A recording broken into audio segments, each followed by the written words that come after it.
Chaque famille a sa propre dynamique, et la nôtre n'était pas différente.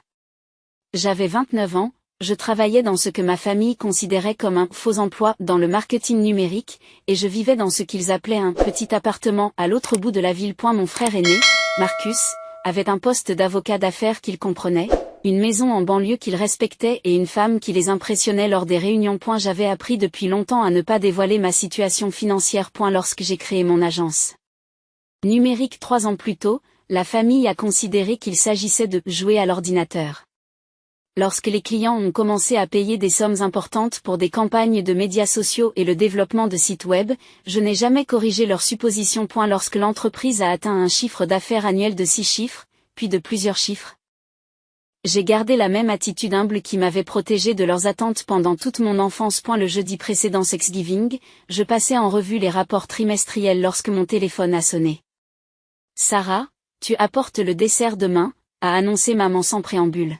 « Et assure-toi qu'il soit acheté dans le commerce. Nous ne voulons pas d'un autre désastre comme celui que tu as tenté de faire l'année dernière. » Bien sûr, répondis-je en inscrivant un nouveau paiement dans mon tableau de suivi financier. Le virement mensuel sur le compte se terminant par 7834 avait été effectué avec succès, comme cela avait été le cas au cours des 36 derniers mois. « Et habillez-vous convenablement », a-t-elle poursuivi. Marcus amène son nouveau client et nous voulons faire bonne impression. Essayez de ne pas parler de votre travail. Ce soir-là, j'ai choisi une simple robe noire dans ma garde-robe. Rien qui puisse attirer l'attention ou susciter des questions sur l'endroit où je pouvais m'offrir de telles choses. J'avais appris à m'habiller sobrement pour les événements familiaux, afin de préserver l'image qu'ils avaient de moi, celle d'une fille cadette en difficulté qui n'arrivait pas à s'en sortir. Le trajet jusqu'à leur maison de Maple Heights prenait 25 minutes depuis mon appartement du centre-ville.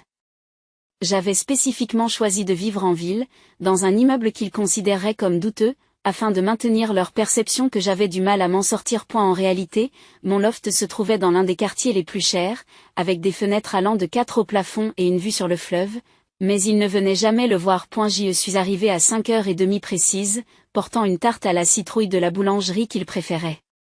La maison était impeccable, comme toujours. Depuis ma dernière visite, maman avait repeint le salon, installé un nouveau parquet dans la salle à manger et modernisé les appareils électroménagers de la cuisine. Les rénovations étaient belles et coûteuses. « La voilà », m'a dit mon père en entrant.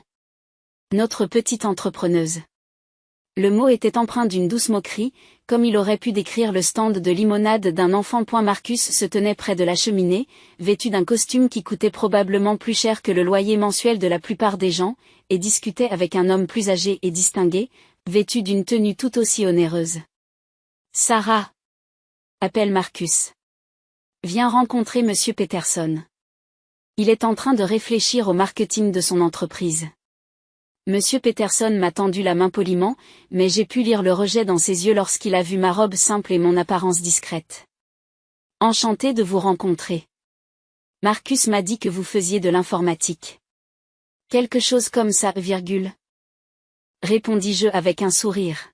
« Principalement des sites web pour les petites entreprises. »« Ah » a-t-il acquiescé, se désintéressant déjà de la question.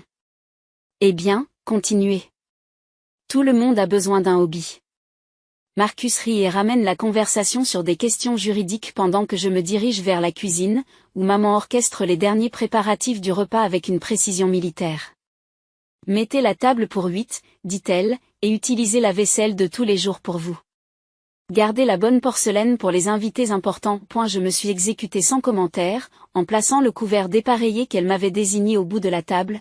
Loin des conversations sérieuses. Ma belle-sœur Jennifer arriva avec ses 2 enfants et se lança immédiatement dans un récit détaillé de leurs récentes vacances en Europe et des entretiens qu'elles avaient menés avec des écoles privées pour Emma, âgée de 5 ans. « Nous avons choisi la Riverside Academy, a-t-elle annoncé avec fierté. Les frais de scolarité sont élevés, mais Marcus insiste sur la meilleure éducation que l'argent puisse acheter. « C'est merveilleux », ai-je répondu avec sincérité. Emma est si brillante. Elle s'épanouira n'importe où. Eh bien, pas n'importe où, me dit maman en faisant remarquer que certains d'entre nous comprennent l'importance de l'éducation. Certains d'entre nous comprennent l'importance d'investir dans une éducation de qualité au lieu de gaspiller de l'argent dans des choses frivoles. Ces commentaires ont eu l'effet d'une piqûre de rappel. Ils ont encore évoqué ma décision d'aller à l'université d'État au lieu de l'université privée qu'ils avaient préférée. Comme si mon choix d'obtenir un diplôme sans dette avait été un échec personnel plutôt qu'une prudence financière. Et la conversation s'est déroulée autour de moi comme toujours. Marcus a parlé de sa dernière affaire très médiatisée. Jennifer a fait le point sur leur calendrier social au country club, et Monsieur Peterson a donné son avis sur le marché des voitures de luxe. J'ai contribué lorsqu'on me l'a demandé, mais j'ai surtout écouté, habitué à être traité comme le membre de la famille qui n'avait pas grand-chose à ajouter aux discussions sur le succès et la réussite. Cela fait des années que Sarah essaie de faire fonctionner cette histoire d'Internet, a expliqué papa à Monsieur Peterson pendant le plat principal. Nous espérons toujours qu'elle trouvera quelque chose de plus stable. L'économie de l'emploi est difficile, a répondu Monsieur Peterson avec sympathie. Ma fille est passée par une phase similaire avant de s'installer dans une vraie carrière. Exactement, acquiesce maman en remplissant son verre de vin.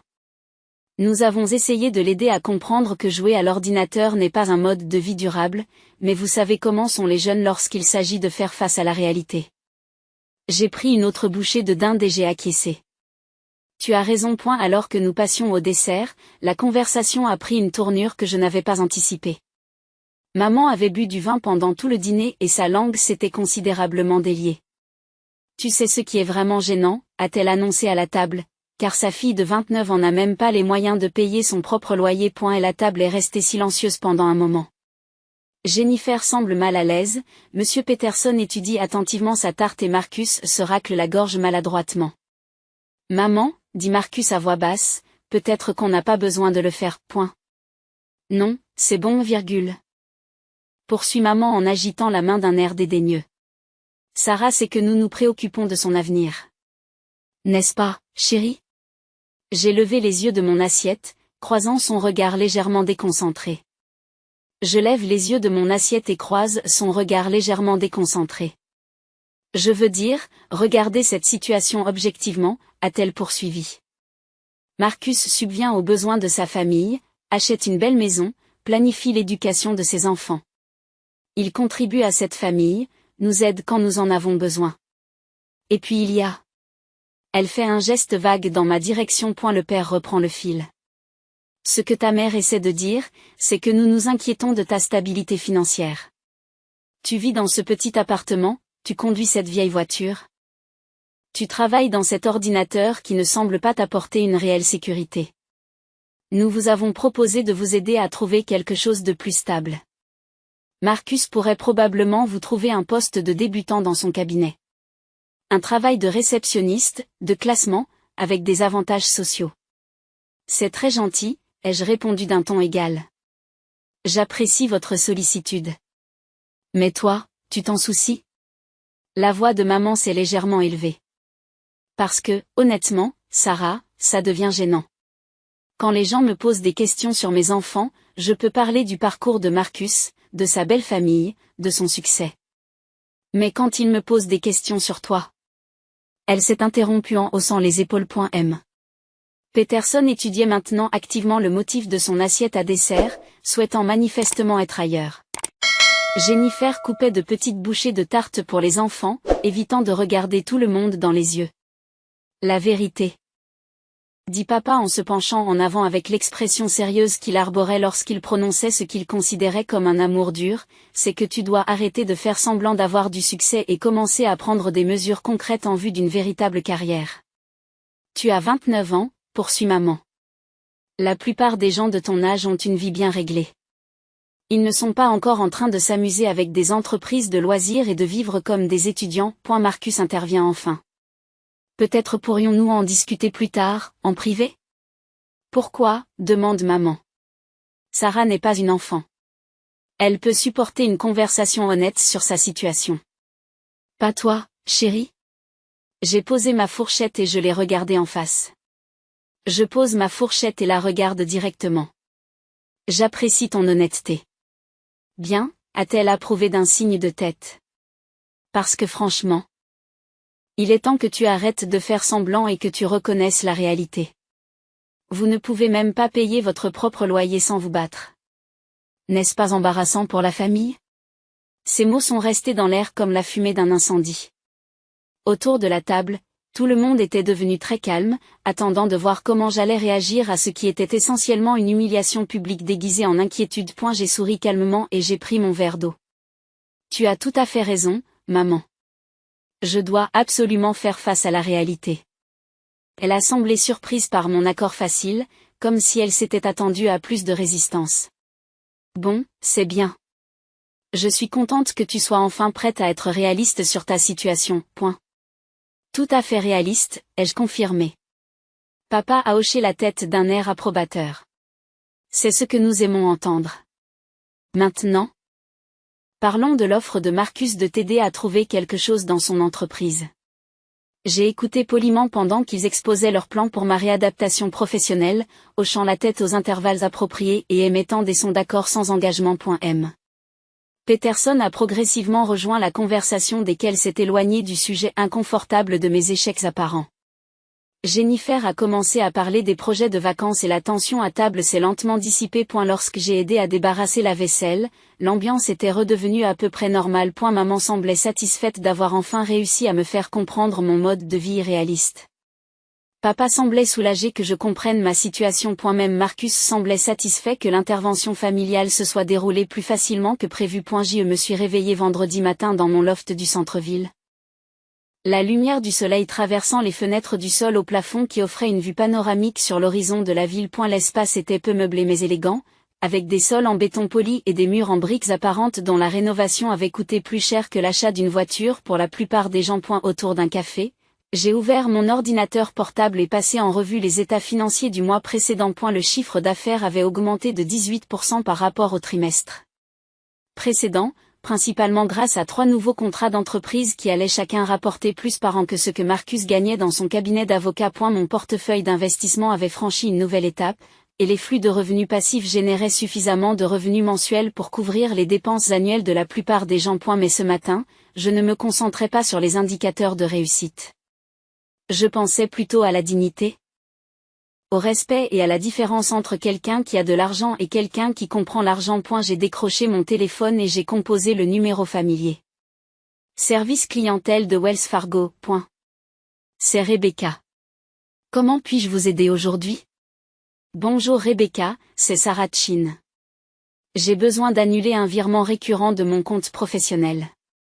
Bien sûr, Madame Chin, pouvez-vous vérifier les informations de votre compte pour moi? J'ai fourni les détails nécessaires, en répondant aux questions de sécurité avec une facilité déconcertante. Je vois le transfert auquel vous faites référence, dit Rebecca au bout d'un moment. Le paiement mensuel de $4,800 sur le compte se terminant par 7,834. Il est actif depuis 36 mois. Puis-je vous demander la raison de l'annulation? Le bénéficiaire n'a plus besoin de l'aide, ai-je répondu simplement. Je comprends. Je peux traiter cette annulation immédiatement. Le prochain transfert était prévu pour le 1er décembre. Mais il est maintenant annulé. Y a-t-il autre chose que je puisse faire pour vous aider aujourd'hui? C'est tout, merci.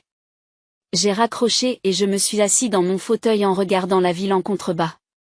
Depuis 3 ans, je couvrais tranquillement le paiement de l'hypothèque de mes parents. Depuis que la retraite anticipée de papa avait réduit leurs revenus fixes et que les habitudes de consommation de maman étaient restées inchangées, ils n'avaient jamais demandé d'aide directement.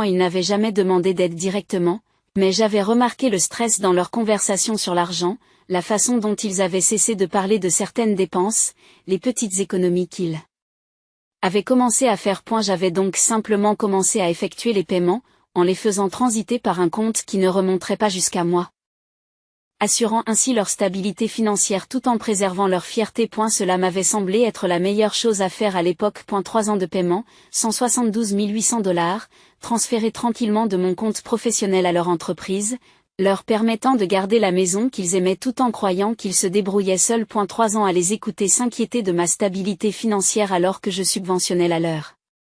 3 ans de leçons sur la gestion de l'argent par des gens dont je payais l'hypothèque. Mon téléphone a bourdonné d'un message de mon assistante. Le contrat avec Henderson Industries est finalisé. Le premier versement de $85 000 sera effectué lundi. Par ailleurs, TechFlow souhaite discuter d'un contrat d'honoraires de 6 mois. Potentiel de $200 000 au total. J'ai souri et j'ai répondu.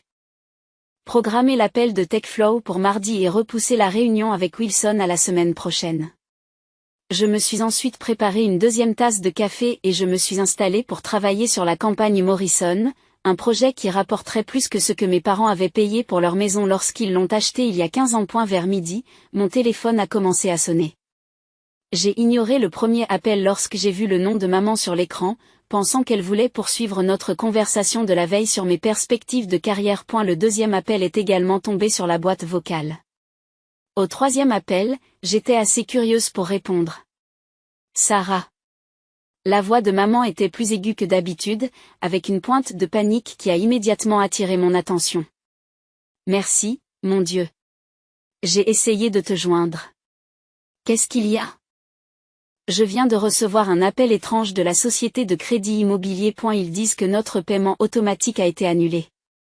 Mais c'est impossible parce que nous n'avons jamais mis en place de paiement automatique. Papa s'occupe de toutes les factures manuellement. Je pose ma tasse de café. C'est étrange. La femme au téléphone a insisté sur le fait que quelqu'un de notre foyer avait appelé pour annuler un virement mensuel. Mais papa n'a jamais mis en place de virement. Nous avons toujours envoyé le chèque par la poste tous les mois. Ai-je dit sans m'engager. Mais voilà ce qui est vraiment bizarre, poursuit maman, sa voix s'élevant avec confusion. Elle a dit que le paiement qui a été annulé était de $4,800, ce qui correspond exactement au montant de notre prêt hypothécaire. Comment un paiement automatique aléatoire pourrait-il s'élever exactement au même montant? C'est étrange, Ai-je convenu? Papa est en ligne avec eux en ce moment pour essayer de comprendre ce qui s'est passé.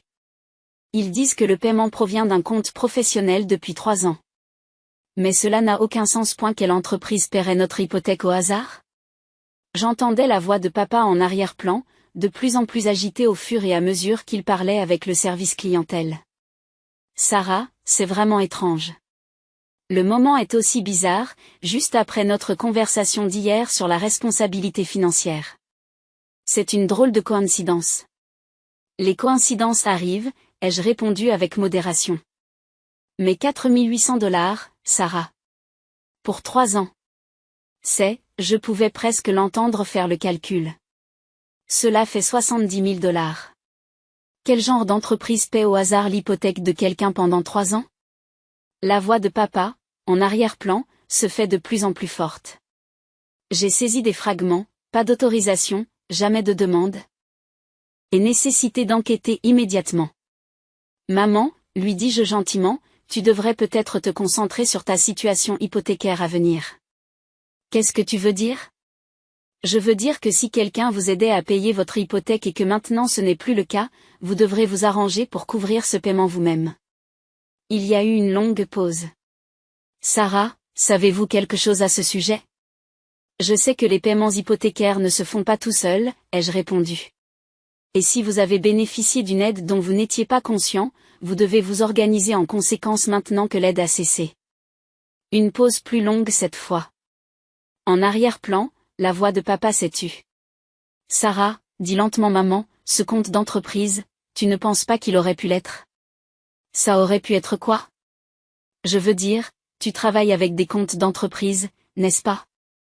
Pour ton ordinateur. Je travaille avec différents comptes d'entreprise. Oui. Et vous savez comment mettre en place des paiements automatiques? C'est une fonction bancaire de base, maman. La plupart des gens savent le faire. Je pouvais l'entendre respirer à l'autre bout du fil, en train d'assimiler les implications de ce qu'elle commençait à soupçonner. Sarah, dit-elle à voix basse, as-tu payé notre hypothèque? Est-ce que j'ai payé ton hypothèque? Ne jouez pas avec les mots. As-tu envoyé de l'argent à notre société de crédit immobilier? J'ai bu une gorgée de café et j'ai regardé l'horizon de la ville. Maman, tu viens de me dire que tu ne peux même pas payer ton propre loyer. Comment pourrais-je payer l'hypothèque de quelqu'un d'autre? Oui. Elle a commencé, puis s'est arrêtée.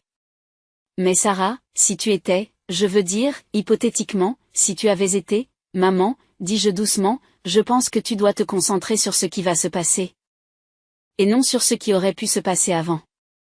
Cet après-midi-là, mon téléphone n'a cessé de sonner. D'abord maman, puis papa, puis maman à nouveau. J'ai laissé la plupart des appels sur la boîte vocale, mais j'ai écouté chaque message. Sarah, il faut qu'on parle. Et la société de crédit immobilier a confirmé que les paiements provenaient d'une entreprise appelée Chin Digital. C'est votre entreprise, n'est-ce pas? Rappelez-moi, s'il vous plaît. Le père de Sarah. J'ai regardé nos relevés bancaires et vous avez raison, nous n'avons jamais mis en place de paiements automatiques. Quelqu'un d'autre les faisait pour nous. Nous devons comprendre ce qui s'est passé. Chérie, rappelle-moi s'il te plaît. Je commence à comprendre ce que tu voulais dire hier à propos de faire face à la réalité, et je pense que nous devons avoir une conversation très différente. Le soir, j'ai enfin répondu quand maman a appelé pour la 7e fois. Sarah, s'il te plaît. Il faut qu'on parle. De quoi voudrais-tu parler? Tu as payé notre hypothèque, n'est-ce pas? Depuis 3 ans. Maman, tu as été très claire hier, je ne peux même pas payer mon propre loyer. Comment pourrais-je payer ton hypothèque? Sarah, s'il te plaît, arrête. Je sais que c'était toi. Chin Digital Solutions est ton entreprise. Le paiement a commencé juste après que papa ait pris sa retraite et nous étions inquiets de ne pas pouvoir joindre les deux bouts. Vous saviez que nous avions des difficultés et vous avez juste commencé à payer pour nous. C'est très généreux de la part de quelqu'un qui ne peut pas payer son propre loyer. Sarah. Sa voix était petite maintenant, très différente du ton confiant qu'elle avait utilisé au dîner. Je vous dois des excuses. Pourquoi? Pour tout ce que j'ai dit hier. Pour toutes les fois où j'ai fait des suppositions sur ta situation financière. Pour t'avoir traité comme un raté alors que tu l'as été. Quand tu prenais soin de nous. Je suis restée silencieuse un moment, laissant le poids de ces paroles s'installer. Maman, à combien s'élèveront tes mensualités le mois prochain? 48 cents, dit-elle à voix basse. Et est-ce que papa et toi avez 48 cents pour le payer? Une pause plus longue. Nous ne sommes pas sûrs. Il va falloir revoir notre budget, peut-être faire quelques changements. Quel genre de changement? Je ne sais pas encore. Réduire certaines dépenses, peut-être envisager un refinancement ou, votre voix s'est interrompue alors que la réalité commençait à la frapper de plein fouet. Maman, dis-je doucement, quand tu m'as fait la leçon sur la responsabilité financière hier, étais-tu capable de payer ton hypothèque sans aide? Non, a-t-elle murmuré. Et quand tu disais à quel point il est embarrassant d'avoir une fille qui ne peut pas payer son loyer, est-ce que tu payais toi-même tes factures? Non. Alors quand vous avez dit à Monsieur Peterson que j'étais le membre de la famille qui ne pouvait rien apporter de significatif, qu'est-ce que vous apportiez exactement? Le silence. Sarah, je suis vraiment désolée. Je n'en avais aucune idée. Pourquoi ne pas nous l'avoir dit? Vous dire quoi? Que pendant que tu m'humiliais publiquement pour mon irresponsabilité financière, je couvrais en privé ton irresponsabilité financière. Ce n'est pas le cas. Nous ne sommes pas irresponsables. Les revenus de retraite de papa sont simplement inférieurs à ce que nous avions prévu et à l'inflation. Maman. Il n'y a rien de mal à avoir besoin d'une aide financière. Mais il y a quelque chose de très mal à avoir besoin d'aide financière tout en faisant la leçon à d'autres personnes sur la responsabilité financière. Au cours de la semaine suivante, la réalité de leur situation est devenue de plus en plus évidente. Sans le mystérieux paiement hypothécaire qu'ils avaient reçu à leur insu, maman et papa étaient confrontés à un manque à gagner mensuel de près de $5000, si l'on tient compte de toutes leurs dépenses. Le mardi, le père appelle. Sarah, nous avons passé nos finances au peigne fin. Sans ce paiement hypothécaire, nous ne pourrons pas joindre les deux bouts. Quelles sont tes options?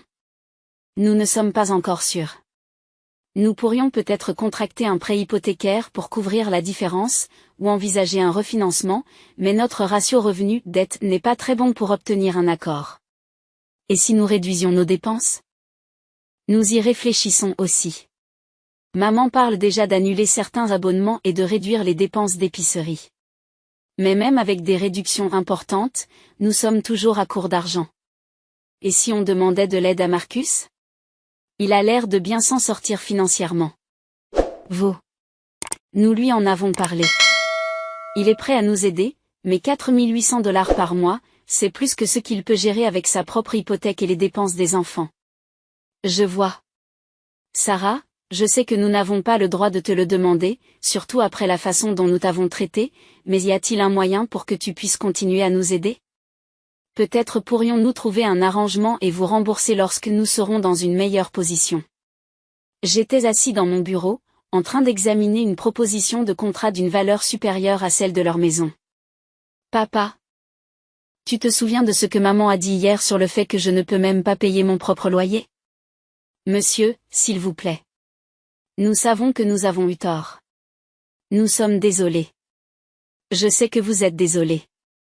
Mais être désolé ne change pas le problème fondamental. Quel problème?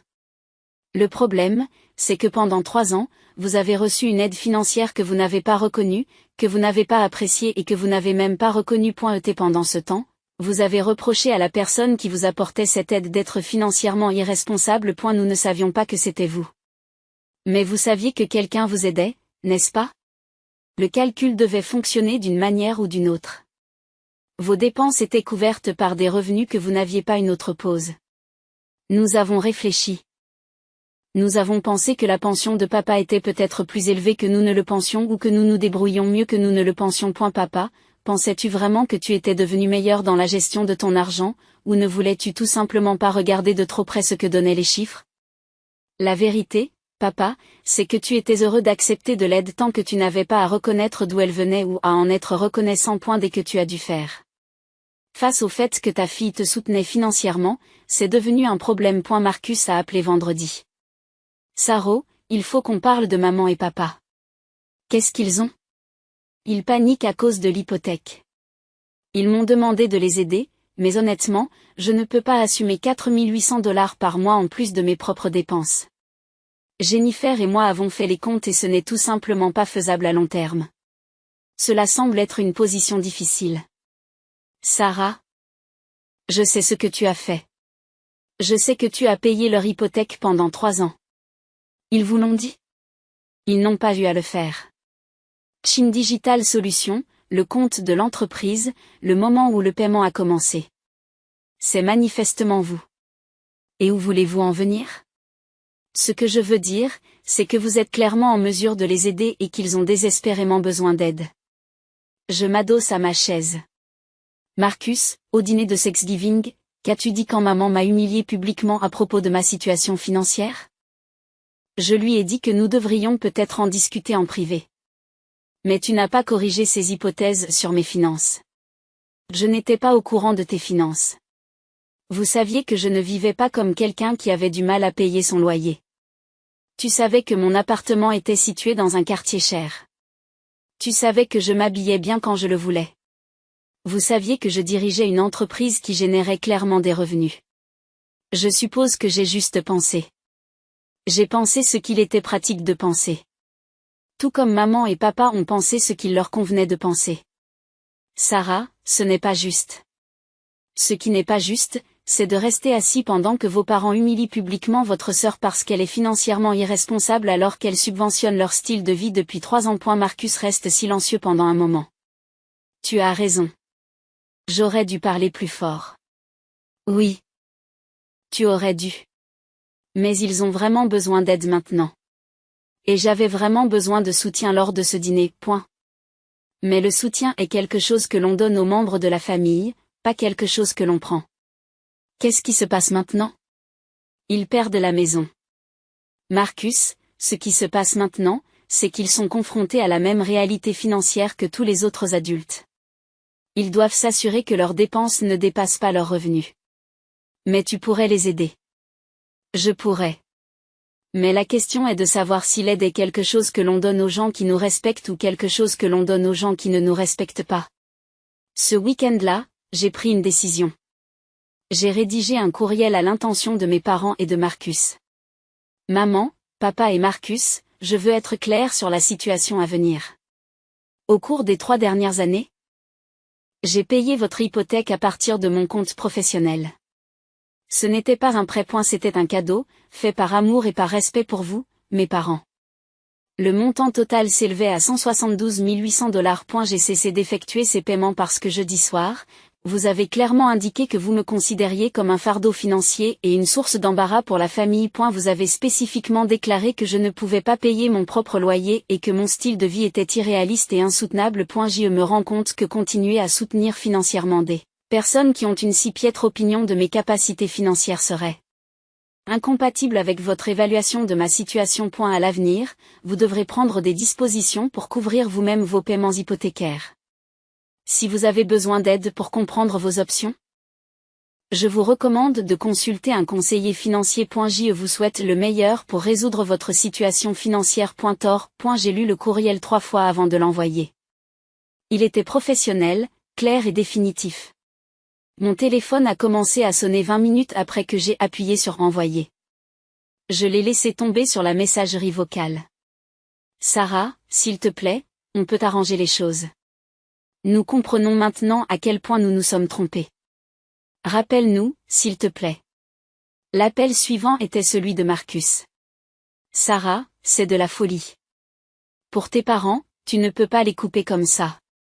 Le troisième appel était celui de papa. Sarah, je t'en supplie. On a fait une erreur. Nous sommes désolés. S'il te plaît, ne nous punis pas pour une mauvaise soirée. J'ai éteint mon téléphone et je me suis préparé un dîner. Cette année-là, le printemps est arrivé. Dès la fenêtre de mon bureau. Je pouvais voir les arbres du bord de la rivière commencer à bourgeonner, promettant une nouvelle saison de croissance et de renouveau. Et la campagne de Henderson Industries avait dépassé toutes les attentes, débouchant sur 3 contrats d'entreprise supplémentaires et sur un réseau de recommandations qui avait pratiquement doublé mon activité. J'avais embauché 2 employés à temps plein et déménagé dans des bureaux plus spacieux dans le même bâtiment. Mes parents avaient réussi à conserver leur maison, mais de justesse. Ils avaient refinancé leur prêt à un taux d'intérêt plus élevé, contracté un prêt sur fonds propres et modifié considérablement leur mode de vie. Maman avait trouvé un emploi à temps partiel dans une boutique locale. Papa a commencé à travailler comme consultant dans son ancienne entreprise. Marcus les aidait avec 500 $ par mois. Ce qui correspondait à ce qu'il pouvait raisonnablement se permettre. Nous nous sommes parlé 2 fois depuis Thanksgiving. Une fois en janvier, lorsque maman m'a appelé pour me dire qu'ils avaient résolu leur situation financière et qu'ils n'avaient plus besoin de mon aide. En mars, mon père m'a appelé pour me dire qu'il était fier de moi parce que j'avais monté une entreprise prospère et qu'il espérait que nous pourrions rétablir notre relation. Les 2 conversations ont été polies et distantes. Elles ressemblaient au genre de conversation que l'on a avec des connaissances, pas avec des membres de la famille. Je n'étais plus en colère. La colère exige une forme d'investissement dans la relation que je ne me sentais plus capable de faire. Au lieu de cela, je ressentais quelque chose de plus proche de l'indifférence, ce qui était en quelque sorte pire. En réalité, j'avais appris quelque chose sur moi-même auquel je ne m'attendais pas. J'avais toujours pensé que l'amour et le soutien devaient être inconditionnels, que la famille signifiait être là pour l'autre quelles que soient les circonstances. Mais j'ai découvert que le respect n'était pas facultatif pour moi. Je pouvais aimer des personnes qui ne me respectaient pas, mais je ne pouvais pas les soutenir. Un jeudi d'avril, j'ai reçu un appel de Jennifer. C'était suffisamment inhabituel pour que je réponde immédiatement. Sarah, j'espère que cela ne te dérange pas que je t'appelle directement. Pas du tout. Qu'est-ce qu'il y a? Je voulais te remercier. Pourquoi? Pour ce que tu as appris à notre famille sur le respect. Je suis resté silencieux, attendant qu'elle continue. Cela m'a permis de comprendre ce qui s'était vraiment passé à Thanksgiving. À propos des paiements hypothécaires et de tout ce que tu avais fait pour ses parents. Et j'ai réalisé que nous avions tous fait la même erreur. Quelle erreur? Nous prenions votre gentillesse pour de la faiblesse. Ta générosité pour de l'incapacité. Ta discrétion pour de l'échec. Jennifer, non, laisse-moi finir. Emma m'a demandé la semaine dernière pourquoi tante Sarah ne venait plus au dîner de famille. Et j'ai réalisé que je n'avais pas de bonne réponse qui ne nous ferait pas paraître terrible. J'ai souri malgré moi. Qu'est-ce que tu lui as dit?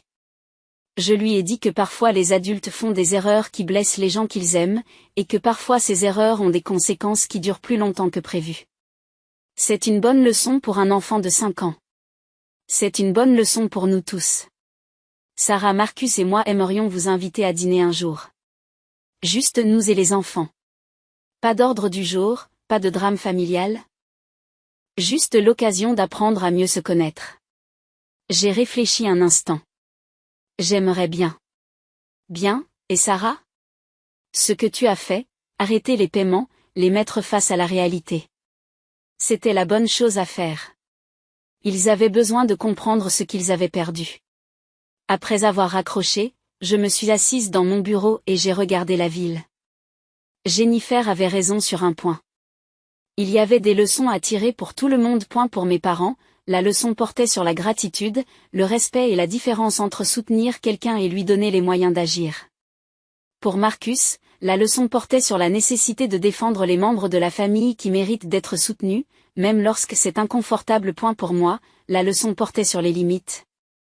Le respect de soi et la différence entre aider les gens et leur permettre de profiter de votre aide. Mais la leçon la plus importante est peut-être la suivante.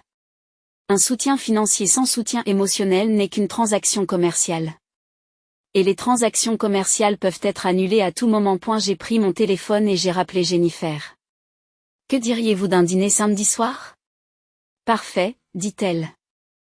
Je ferai les pâtes préférées d'Emma. Jennifer, merci d'avoir compris. Merci de nous avoir appris. En raccrochant, j'ai réalisé que certaines relations pouvaient être réparées, que certaines limites pouvaient être redéfinies et que certaines dynamiques familiales pouvaient être modifiées. Pas toutes, mais certaines. Et parfois, cela suffisait.